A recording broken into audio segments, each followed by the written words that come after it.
I think just trying to be more human, say thank you, apologize, and learn. Like I say, I really truly believe, and I talk about this a lot, we learn so much more when time is, when the times are tough than we do when everything's easy.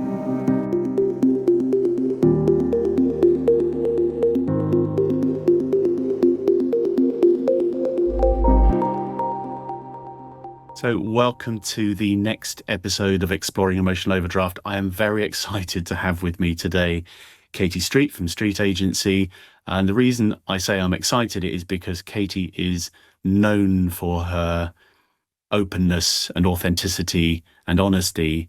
And we might find a lot of good stuff out this time. So I'm really hopeful. So welcome, Katie. Thank you so much, Andy. And also, I'm going to beat you to it. Thank you for bearing with me after Embarrassed Face, me having to really last minute, because I have had an incredibly stressful Q4, cancel on you in actually probably not the nicest way. So I want to apologise for that as well. Oh, we don't need to apologise, but it is grist to our emotional mill conversation. So that's absolutely fine. Please don't apologise, because in a way, that's exactly the point. So for anyone who doesn't know what an emotional overdraft is, an emotional overdraft is that price that founders and entrepreneurs pay, or the subsidy, the way they subsidize their business, the success of their business through their own emotional and or physical well-being.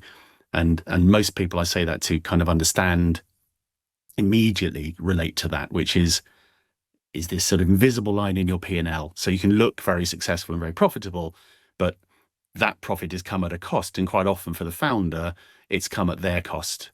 And there are lots and lots of reasons for that. And, both of the reasons when you postponed, one at very short notice, were entirely legitimate. And I won't go into specifics, but in reasonable, very, very reasonable and totally understandable reasons. And yet, the first thing you did on here was apologize to me for that with your embarrassed face. So what's your relationship with your emotional overdraft, would you say? Oh, do you know what? I'm sure lots of founders are like this, but I put a lot of pressure on myself and carry probably a lot of guilt. So because even this morning, actually, I'm anyone who follows me closely will know that I work out pretty much every morning. But this morning, I've been doing this really horrendously strict. I should reframe that. I've been doing a detox, which is going to be very good for my health. However, this morning, I was just shattered because I'm probably living on way less calories than I would usually. And you're not actually supposed to exercise on this, but I always do a class at David Lloyd. Anyone who goes to David Lloyd will know Blaze. So I always do Blaze on a Tuesday morning at 7:20. It's like my religion, and I have a different exercise to do every day. And I didn't go this morning. So all day I've been feeling really, really guilty and beating myself up because I didn't do what I said I'd do. And I think that's the same when it comes to a meeting or anything that I say that I'm going to do. I'm very strict with myself on making sure that I do what I say I'm going to do. So if I'm not able to do something, I feel terrible letting people down. So that's probably something that I need to work on, or not set myself such challenging goals, or stop saying yes to everything. But I do say yes to everything. So yeah, I don't really know exactly what the answer is, but I'm trying to understand myself better so that I can feel better about myself and not give myself a hard time. Wow, straight in. Thank you. So before we get much further, what I should have done is ask you to introduce yourself. Oh, yes. It really helps people to understand what you do. So what's the context? What's this self-critical voice that you carry around with you the rest of the time? What's your day job? Yes, my day job. So I've grown up in sales and marketing. I was actually just talking about this to my head of strategy because we've just come back from a client pitch, actually. And I never really knew what I wanted to do. I accidentally landed in an advertising career and have spent the rest of my life as an adult in sales and marketing, which I accidentally, by chance, happened to love. I think if I wasn't doing what I'm doing, I'd probably be a TV presenter or something. I think if I'd chosen what I wanted to do, I probably would have studied media studies, but I had a bit of a stressful teenage life, which is a whole other story. So Today, and for the last 5 years, I have been running my own business called Street Agency. We were born as, I guess, an agency for agencies, and we help agencies get noticed, or we did help agencies get noticed and really work on that kind of beginning part of the lead generation journey. So very much a marketing led solution to solving the sales problem. We take a very, I guess, value exchange approach to developing content and events and, showing up on things like podcasts like today that produces content, produces insightful, helpful information for our clients to help them get found and build engagement with an audience of potential prospects that hopefully one day may become their next client. And as the years have gone on, kind of by accident, about a year and a half ago, we tend to work with kind of larger agencies these days. So, WPP agencies and big networked agencies, as well as still, larger independent agencies. And one of them had a project, an event. We do a lot of lead gen events, which we design. We run the whole program for them. And we delivered one for one of our clients who got lots of tech partners involved, which has then kind of pushed us into a totally new space, which has been great because now our clients are the tech companies themselves who have a lot more money, let's be honest, but also a better setup to handle the amount of leads and opportunities we can produce. So we have kind of evolved more into events and content demand gen agency and mainly servicing tech clients. So our clients are now mainly marketing tech, people like Contentful, Shopify, BigCommerce, Commerce Tools, a whole range of, the bigger kind of marketing tech companies, plus people like Stripe and various others. So it's been a roller coaster of a year and a half. We've really kind of evolved and changed, and long may that change continue. I'm only smiling. Thank you for that. But I'm smiling because I know your business and I know how good it is and I know how brilliant your podcast is and I know how impactful you are. And your business is changing the business of agencies. I think it's changing the way we think about how, we do what we do. And yet when we kicked off, this is the person who has a pretty hostile sort of internal monologue, who is very self-critical, is doing incredible things. And in the same hand can be the same person who's going, and yet, my goals are too ambitious and I'm letting myself down. And I'm just fascinated that it's so indicative of a lot of people who found businesses who are, successful or very successful and yet have this kind of internal discussion. How do you deal with that on a day-to-day basis? What's your relationship with it? Yeah, I guess what's my relationship with myself? I definitely, nothing difficult. Yeah, I definitely do put a lot of pressure on myself. And first of all, can I say thank you for complimenting me, because it feels really lovely to hear nice things like that. And I think that is, we did enter the industry really challenging. Can I swear on this podcast? Yeah. But so many of the kind of old school lead gen sales, cold calling, just crap that I had used myself over the years. And we came in going, look, there's a better way to do this. And I really wanted to challenge how, and I feel like the world it's taken 5 years, but I feel like the world's catching up now and lots of other people are starting to, look at it the way that we look at it. And hopefully, we've helped change a few mindsets. But internally, how do I deal with things on a day-to-day basis? I think I always want more. So I'm never happy, which is pretty sad. I mean, I'm actually quite a happy person, but I always strive for more and I always put a lot of pressure on myself. I've got quite an inquisitive mind, and probably quite high expectations of others and my team and my staff, as poor Andy just saw, as I'd forgotten to I think I had maybe mentioned to Emma, but we hadn't had a proper discussion. It was just like a fly-by comment, I need to book one at the studio for this day, and we didn't end up booking it. So I had 2 of the team running in, setting us up and getting us ready for the podcast. But I think in my head, I just think everyone's already organised everything and it's all happening. So I think I've got quite high expectations of myself and therefore other people, and I'm very scatty. So I'm one of those people that I think I'm often thinking about the bigger picture or the things that are really important to me. So the little things don't get done. Like I'll leave things everywhere. I forget things. My brain is, I'm pretty sure I've got ADHD, but I've never actually diagnosed myself or been tried to diagnose or done any kind of test. But I've sort of just recently, because it seems to be a thing that everybody's talking about, I was like, oh yeah, that sounds a bit like me. And my brother has got it. And because I guess boys, maybe it's easier to notice as a child, maybe it wasn't as obvious with me. There's a So whole other podcast on that and how yeah, ADHD is misdiagnosed, misrecognized in women, treated as a male only thing. I mean, but let's not go down yeah. that rabbit hole. I But mean, you're I totally honestly, right. It is misdiagnosed or missed in women generally, again and again and again.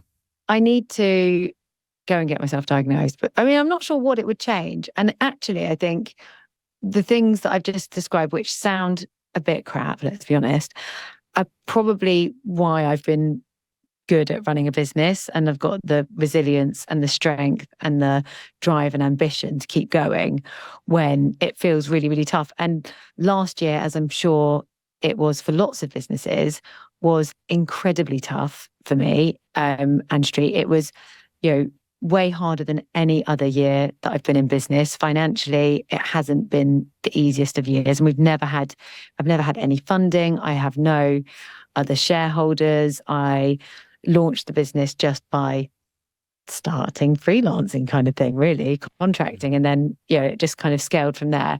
So we've been lucky to financially always do okay, but we never had hundreds of thousands in the bank, maybe a few hundred, but not loads and loads and loads. And it's been a really, really tough year this last year. The money that we've built up over the years has, pretty much disappeared because last year was weird. It was just, we were doing everything that we normally do. We were still really busy.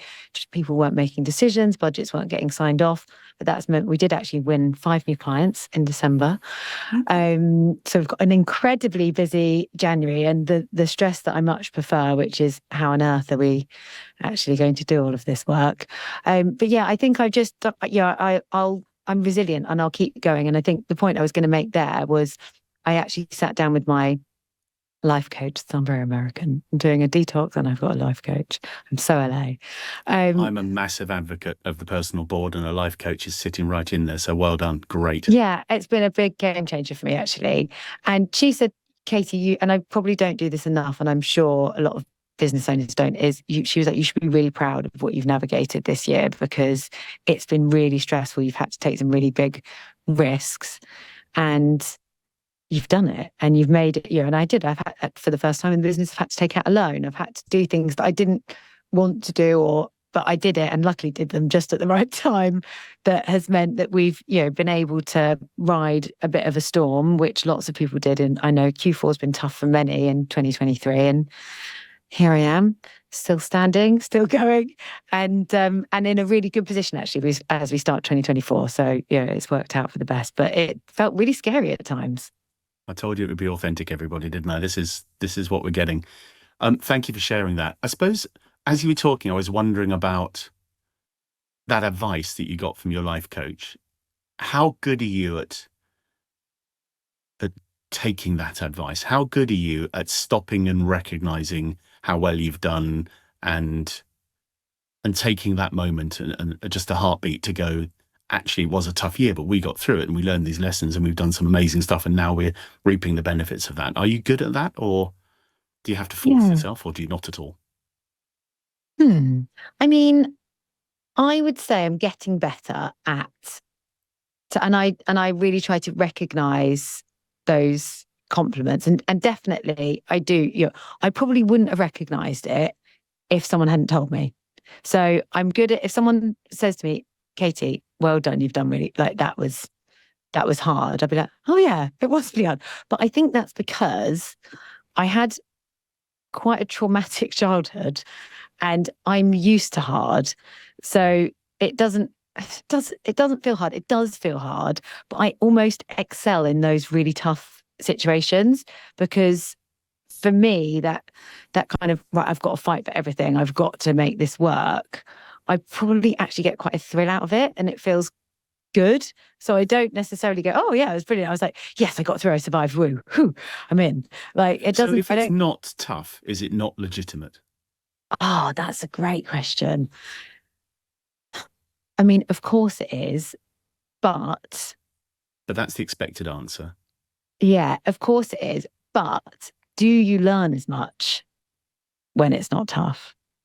If life was easy and everything you did was perfect and brilliant the first time round, would you learn as much? So I think the things that I've learnt when the chips are down and I've had to really think about what I'm doing and how I do things. Like, for instance, last year I've culled loads of cost as a growing business and as a business that scaled quite quickly in the first 2 or 3 years.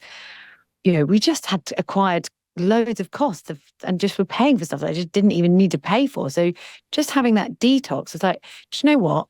I'm going to do a financial detox on my business now every 3 months, because Fabulous. easily subscriptions to X, Y, Z, whatever it might be, start to come in. And that saved me thousands of pounds doing that really, really quickly. So I learned a lot because the times were tough and I had to look at things that I probably wouldn't have looked at. And that's going to affect my profit margins massively moving forward now. So I think when things are tough, you often have to go a bit deeper. And that's a very obvious thing, but sometimes deeper internally in yourself, that you have to go deeper to understand where you know, where you're where you're willing to go, but also what you need to change in order to, be successful, become more profitable, to break through, whatever it might be. So I think you said yes. I think what you said to me there is it does need to be tough if you're really going to grow from it and learn from it and get better. I think if it was always easy, you wouldn't grow as a person. But what if it's never easy?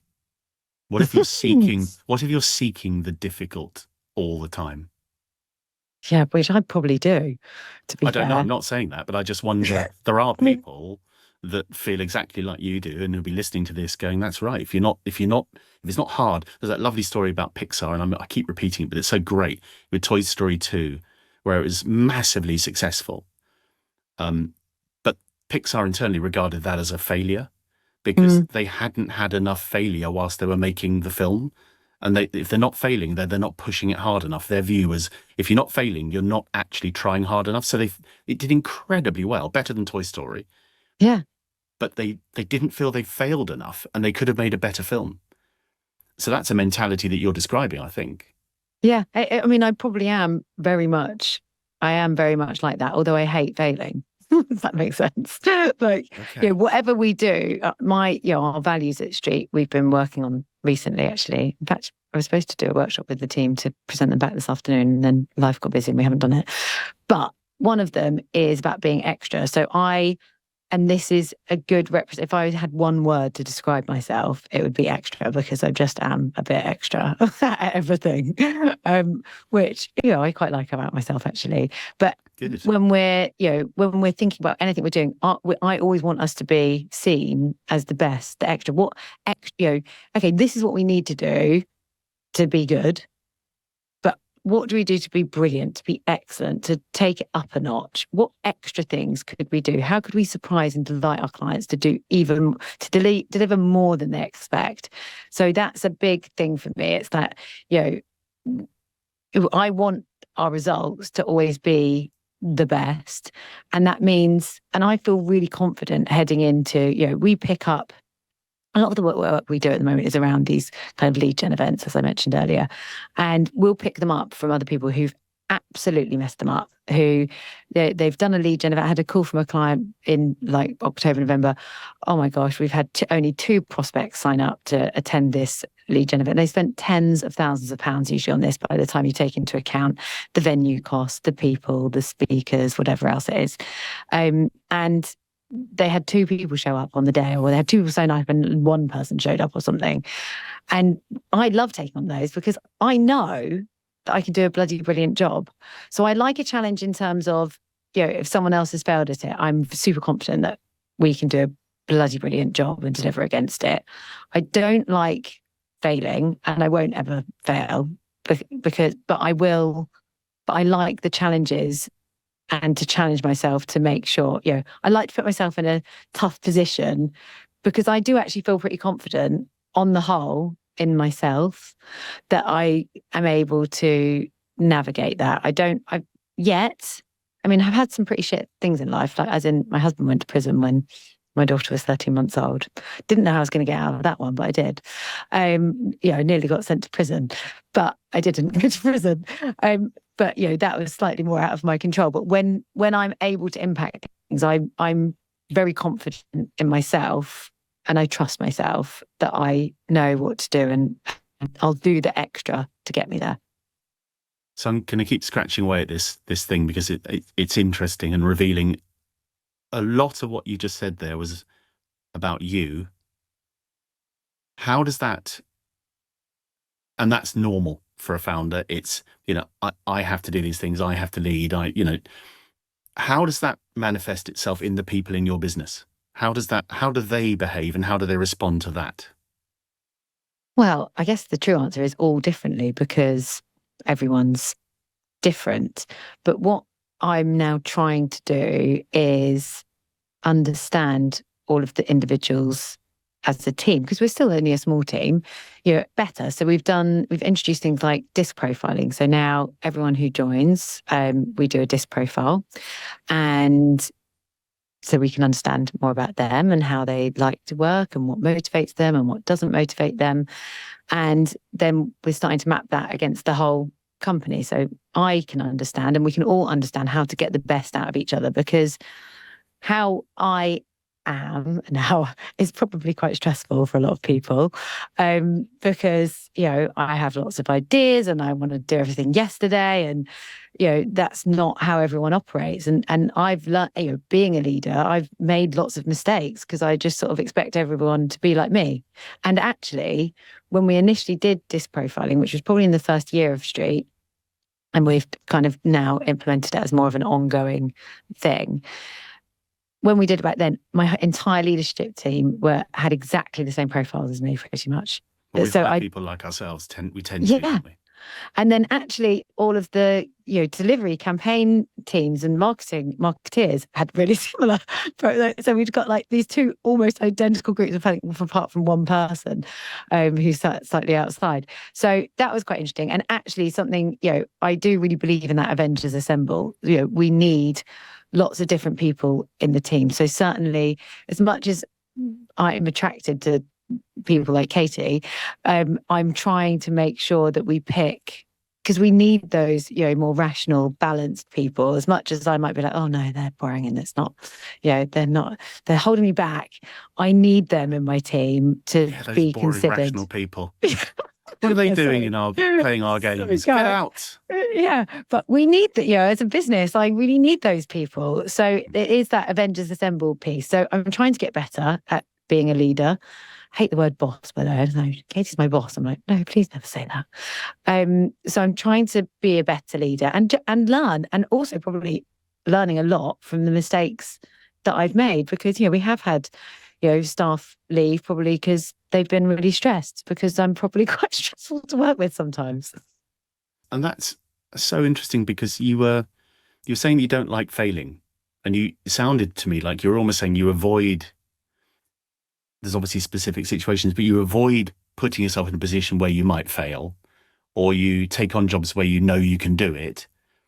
And yet, for the last few minutes, you've been talking about things that you've learned from and things that didn't work, and failures. Failure was the word you used. So clearly you do fail sometimes in certain aspects of what you do, and then you learn from it. Yes, 100%. I would say, of course, there's been failings in our work, and you learn when you fail, because you're like, shit, that was crap. I'm never doing that again. Like, you only need to fail once, don't you, to learn, to kind of right the wrongs and go, do you know what? That went a bit left. We need it to go forwards. It won't go left again because we know how to solve that problem. So it is the quickest way. It is the quickest way to learn. I would say my my biggest failures have, which is ironic because I always think I'm quite a good people person, have probably been around managing people because I love chatting to people and, being motivational and inspiring. And that's what I think I'm being, but not everyone responds. I think I'm understanding people better and how to be a better leader. I don't really know if I really want to be a leader, if I'm quite honest. I'd rather just do my work and be brilliant. And probably there's a better person to come and manage the team and the staff than me. I don't think I would like to just come in and be lovely and be nice to everyone and chat on podcasts all day, and have ideas about stuff. But I think I'm learning, and as the business grows, hopefully we'll have more space to do that because there's probably a better managing director for Street than me. Huge self-awareness and a very normal kind of phase to get to. I think lots of founders realize that, the managing director, the person to run the machine, is not normally the founder. The founder was good at doing something or good with people or good at sales.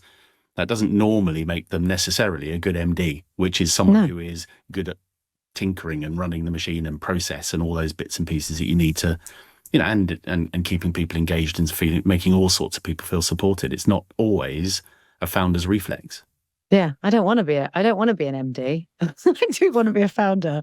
I want to do the things that make me happy. So what's stopping you doing that? Well, that not a mistake. I've never spoken about this openly, and I think he would hopefully agree with what I'm going to say. So we did have an MD who was our creative director, and I think we probably just did it too early, and both of us entered it maybe without thinking it through fully enough. But he definitely could have been the right person, but he just didn't want to do it really either. He thought he did maybe when he accepted it because it was a step up and it was like, yep, I'm going to be the MD. Let's move me up. But he probably didn't really enjoy being the MD. He was a creative and missed doing the creative work. So in hindsight, I shouldn't have given him that role.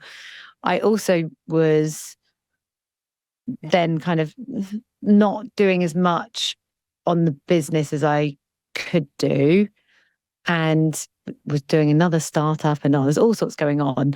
But it just meant that I think it's the end situation is he didn't do it for very long, 4 months, and he handed his notice in and he ended up going elsewhere. Ironically, when we'd sent him, we did get funding. We only paid a small amount towards it, but he'd gone on a leadership course that was partly government funded, partly funded by us, and someone else on the course who ran their own business was like, oh, you'd be brilliant to come and work for my business, come and do this other job. So anyway, he went off and did that, and then obviously I came back to doing it, but that resulted in lots of other people handing their notice in and leaving. It was an incredibly stressful time for me and probably for the people that were employed at the time. So I think that sort of always made me scared to do it again because I don't want to, that was a failure and I don't want to give the reins away again. And it does, you need someone pretty robust, multi-talented, expensive probably as well, to come in and do that because they're going to influence the entirety of my business. And my business is my baby, and it does feel a bit scary to do that still at this stage. I know that I need to get over that, and I'm sure I will. Yeah, I'm sure you will. But yeah, I'm not sure if I'm quite ready yet. But I think we'll see where this year gets to. I would love to. I feel very in conflict with myself on this because I desperately want to do it, but it's got to be the right person. And that's so interesting because it's understandable when that goes wrong. You saw the need, you went early, you put the wrong person in at the wrong time. So it might have been the wrong person at the wrong time, but it didn't work. And now you're kind of smarting from that. You're going, okay, well, I need to be sure now. And it's an expensive hire normally relative to everyone else. And it's typically non-billable. So it's an overhead and all those other things. What have you learned? And I could infer it from what you said, but what do you think you've learned from that hire about what would you do differently next time when you do decide? Because obviously it's clear in your head that you think that person, whatever you call it, could do a job and could free you up to do some higher value, more enjoyable things. What have you learned from that last one that you would apply next time, do you think? I think this is something I should apply to most things in my life, especially work, is to dig a bit deeper and think a bit harder before we make a decision. So I think if we'd really discussed the role in depth, I don't even think we drew up a job description. Like Yes. those really basic things, which I absolutely should have done, or we both should have done, would have maybe gone, does he really want to do that job? No, it was just a good step up. Could there have been a better step up for him? Probably, that might have made him happier. Could we have employed someone else to pick up some of that? Because he was kind of still doing his Yeah. work plus this work and was probably doing 70 hours a week or something and stressed out to the nines. So I'm not surprised that he ended up leaving. So I think more time, more consideration. And I think also at that stage, we were on this really aggressive growth path, and it was all about win more clients, turnover. And we were winning clients because that's what I'm good at.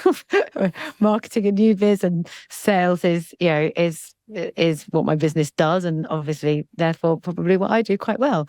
So we were on this really high aggressive grow 1 million, let's hit 1 million, let's then do 1.6, let's do 2.5, whatever it was. And it broke us. We were taking on clients that were assholes. Let's be honest. I wasn't being anywhere near as picky about who we want to work with, why we want to work with, and the type of people that we want to work with as we are now. So again, that whole period, yes, the person in question leaving, but that and the staff that then left, off the back of that, and there was a whole kind of reeling of horrible things that happened. But what I learned from that is I put everyone under too much stress, too much pressure. We were too aggressive in our growth plans, and it didn't work for us. It does work for some, and I don't think I'm happy now to have that culture that I think a lot of businesses have to go through. You hear people talk about it all the time, and you can see the nasty things on Glassdoor, but it is real that if you're going for that aggressive growth, it's gonna be bloody stressful, and not everyone's up for that. As a founder, sometimes I'm not even up for it. So I think looking back now, I think I'm definitely taking a much more people-centered approach. Still probably put way too much pressure on everyone.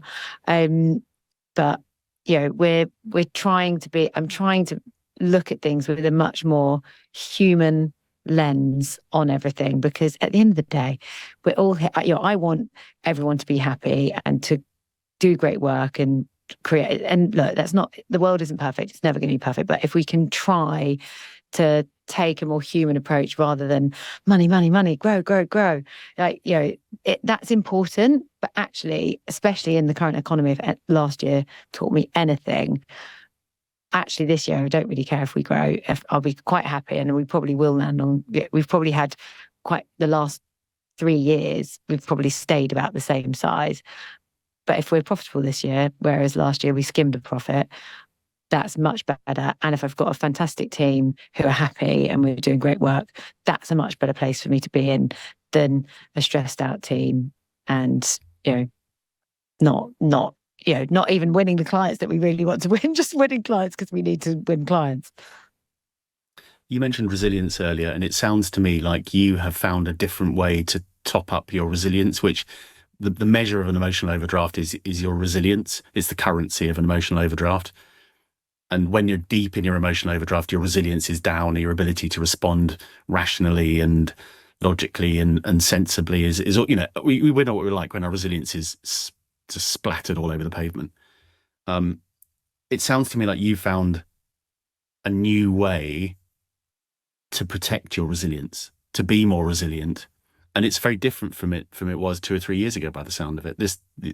These failures, because they're not failures, they're learnings, really. These things you've learned along the way, these lessons, have changed you. Does that That's just me observing what you said. Does that feel true? Yeah, totally. I mean, I think, oh God, sadly, I probably have become much harder and not nasty. I would hope I'm never nasty. And, probably been too nice sometimes. And I probably have been, quite short at other times. I'm a human. I'm not by any means perfect. Um, but I think I'm learning. And the key to life, right, is we're all learning all the time. I know that I'm never going to be perfect. I never know I'm never going to be the finished article, but I'm trying to make sure that I, you know, say thank you, say sorry when I fuck something up, apologize, like just be, because I know, and I'll feel bad if I've said something to someone and be like, God, why haven't you done this, this, and this? And I will say back, look, I'm sorry if I've been really a bit short, but X, Y, and Z. But this is why, or actually, you should have done this. Let's just make sure these are my expectations. Let's just make sure next time it's realistic for you to deliver against my expectations. If it's not, please tell me, because I don't want you to, agree to something that isn't realistic. Cool. So I think just trying to be more human, say thank you, apologize, and learn. Like I say, I really truly believe, and I talk about this a lot, we learn so much more when time is, when the times are tough than we do when everything's easy. I'm dying to ask you a really boring MD type question, actually, which is about job descriptions. You said that the MD, I love that you identified that the MD failed partly because there wasn't a role description, and maybe your role and his role were not distinct enough, and you hadn't clarified what was his old role, and he was doing 70 hours. And so I'm a big believer in being really clear about that. Does everyone in your business now have job descriptions or role descriptions? Yes, we all have job descriptions, and we're trying to get a lot better. And also, everyone obviously has their own objectives. So we're trying to make it much clearer. Okay, so this is your role, but what does that mean in terms of your, lots of different names for them now, KPIs, OKRs, whatever you want to call them. So having really clear, you're making me think, oh gosh, actually the two people that report to me probably need them looking at quite desperately. So yeah, we are definitely, as a business, just trying to get more organized. It's really hard, isn't it? Like, you can't do everything perfectly. I've worked at some businesses where you don't have any of that, and I've worked at some businesses who probably do too much of it. So I think, for me, it's just important everyone knows, what lane they're in and what their responsibilities are. I think, as a smaller business, there is more overlap when you're, sort of under 20 staff. When we, one day, if I don't even know if I want to grow that big anymore, I don't know, I haven't decided. But in terms of how that evolves, I think it gets more important and also clearer to have that really steadily defined when you're a bigger business. I think sometimes in a smaller business, there just naturally is crossover, but everyone understanding how they can impact. And I think the big thing that we've changed in the last year or two is being really open about our profitability and making it really clear to everyone how their role can impact profitability, and then being able to benefit from that, because it's not just about me making money. I can only pay myself so much without getting crazy tax and things like that. So I want the business to make money so that everyone makes money, which will incentivize them to think about, how they behave, what they do, how they use suppliers, how they can reduce costs so that we can become a profitable business that is fun to work at and everyone knows what they're doing. You said responsibility earlier, and I was thinking about accountability. I like that a role description or job description allows people to know what they're accountable for. I love this idea you can go home at the end of the day knowing what your job was and that you've done it well. That's a great feeling. Going home not knowing that is a horrible feeling. So those two guys that maybe they report to you that maybe need some more clarity, that isn't the indulgence of big corp.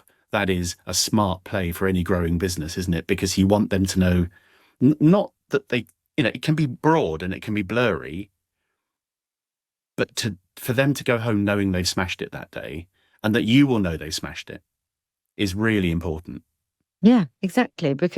And that's the key, right? What are your, and maybe you only need to have 2 or 3. The key KPIs, like what does good really look like for you, I think is so important, because otherwise you've got so many. I've always tried to make it. You can't, otherwise they're not key. Yeah, exactly. So they've got, but I think so I've had workplaces where I've had like 10. I'm like, oh my God, how am I going to do all of those things? Yeah, it's crazy. So I think keeping it short, to the point, easy to understand where you can have impact is really important. Yeah, keeping it short, lovely. What's the expression? I'm sorry I didn't have time to write you a short letter. It's really difficult to be succinct, isn't it? Yeah. So, I mean, I could talk to you a lot about this, and there's so much I'd like to explore, but we haven't got the time. But the question I always ask at the end of this is, I'm always reminded I'm supposed to hold it, but now I have a book, I can hold it up. Emotional Overdraft. Thank you. But the 10 simple changes for balancing business success and well-being. And the point is that these are simple changes. They're not easy, but the things you've been talking about are relatively simple things to do, but in the moment they're not easy to do. So making sure everyone's got role descriptions, learning as you go, stopping and celebrating success, all the things we've talked about today. Is there one simple change that you could share, or that you may have already shared with our listeners, that you use that would help them reduce their emotional overdraft? Is there one simple change that you have experienced? Yes. And another one that I'm trying to get better at. I would say give yourself time. And that applies to so many things, because I'm very in the moment and make very quick decisions. And that's great on a lot of levels. But sometimes, give yourself time. So go for a walk, think about, do I need to respond to that email right now? Or could I give myself half an hour, walk away from it, go and get a coffee, come back, check it again, and maybe send it in a better way? Do I, need to, I don't know, apologize to someone for a mistake that we've made? Give yourself the time to think about what you're doing before you do it, because I'm very, and that would have, maybe been a good solution for the MD role. We should have both given ourselves time. Do you really want this? Have we given it enough time and attention to let it breathe before we've made the decision? And that goes to me also in my, how I blend my personal and my work life. I give myself I spend a lot more time on myself, which enables me to be a better leader in the workplace. So, I give myself the gift of, I will sometimes come into the office a bit later to make sure that I've done my exercise in the morning, and I've given myself time to have breakfast and sort my daughter out or the dogs or whatever, because if not, I'm going to come in stressed, and then the whole day I'm going to be stressed. So for me, giving myself time across everything, because I often don't. And that's why I've had to been very strict at this. I would work all day, all night, and never rest. But I'm I'm in my 40s now, so I've got to change. So I'm trying to make sure that I give myself time, and it's definitely 100% helping me become a better person, I would say, generally. Fantastic. I think I've said that 6 or 7 times since you've been talking. So apologies, I haven't got a better word for it, but that is such good advice. And I back that up and say to anyone listening, if you're sitting there listening to Katie and going, yeah, but when do I get the time? I am snowed. You can always make the time to make better decisions. You can always make that time. I was speaking to Alison Jones, the publisher, and she said that I'm not someone who tries to run every day. I'm someone who runs every day. And she finds the time somehow, and she's run for 2,000 consecutive days now, 6 or 7 years, a little bit every damn day. And she said it's a mindset change, and everything else is still there, and everything else still gets done. But I run every day, even if it's just 2 kilometers. And I think that's what you're saying. You're saying, give yourself the time. So please, if you're listening to this, don't just go, yeah, it's all right for you, Katie. You've got a few more people now, and you've got, you won some business. It's not as bad as it was last year. So you've got a bit of time to have breakfast or speak to your family.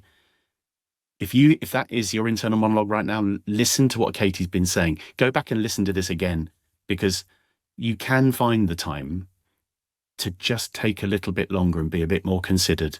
You really can. It is genuinely great advice, Katie. Thank you.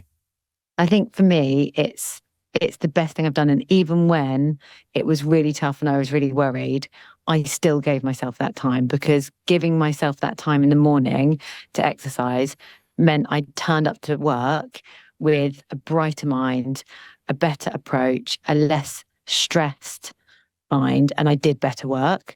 If I'd just gone, oh my gosh, I've got no time, I need to do, I would have done, my work would have been 50% less good. That's terrible English, but my work would not have been anywhere near as good. So giving yourself time actually gives you more time, if that makes sense. It really does. And the cherry on the top of that particular cake is you don't spend time during the day kicking yourself for not having done exercise in the morning. Exactly. Well, I'm literally going straight to the gym after, because I've got to take my daughter's an athlete, so maybe she could be interviewed one day. She's incredibly brilliant, of course. But so she's going training tonight, so I'll drop her training and I'm going to do my gym tonight, so I don't feel so bad. So then I'll feel better. That's the evils of the emotional overdraft, is it will find energy from anywhere. It's insidious. Katie, that has been fantastic. We have run out of time, but that's been so interesting, and you've been so, I mean, I promised everyone at the start, Katie won't hold back, and she didn't. I hope that's been useful to everybody. Katie, if people want to find you and find out more about what your business does, where do they go? Yes. So probably best place is to come and find me on LinkedIn. I am Katie Street from Street Agency. So you'll probably find me quite easily. And if you want to have a real nose into my life, then follow me on Instagram, and I'm Streetmate on Instagram, which is incredibly fun, because I don't know if you remember, there was a TV program where Davina McCall ran around getting people on the street for dating, and so I got quite a lot of followers from that. So they thought it was me, but no, it wasn't me, sadly. So yeah, Streetmate on Instagram, Katie Street on LinkedIn. Please feel free to connect. Fantastic, Katie. Thank you very much.